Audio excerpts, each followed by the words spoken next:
Badan Narkotika Nasional Provinsi BNNP Bali kali ini menyasar pelajar SMA dan universitas di Bali untuk memberikan pemahaman tentang bahaya narkoba. Pasalnya, BNNP Bali tidak ingin transaksi dan peredaran narkoba terjadi di lingkungan sekolah.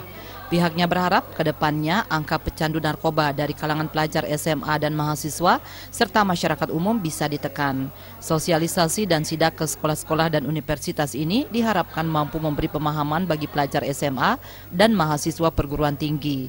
Selain itu, makin banyak pecandu narkoba ingin program rehabilitasi. Dengan kesadaran sendiri, kini pecandu narkoba sudah mulai melaporkan diri dan bersedia direhabilitasi. Saat ini, jumlah pecandu yang sudah dirawat mencapai 557 orang. BNNP Bali ataupun aparat kepolisian Polda, Kasat Res Narkoba di Polres-Polres itu dan di Polsek juga kanitnya, ada kanit res narkobanya, tidaklah hanya semata-mata asal tangkap saja. Kita bisa merangkul kalangan universitas untuk rehabilitasinya supaya juga meningkat. 3 bulan terakhir saja kita melakukan masalah rehabilitasi sudah ada 557 orang yang kita rehab.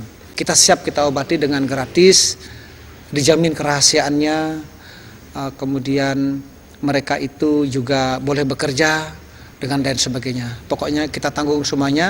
Brigjen Polisi Iputu Gede Swastawo menegaskan pecandu narkoba diharapkan jangan terlalu takut untuk melaporkan diri kepada BNNP.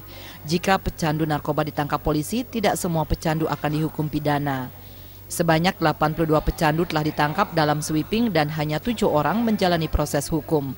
Sisanya sudah direhabilitasi karena mereka hanya menyalahgunakan narkoba dan harus diobati dan bukan dipenjara.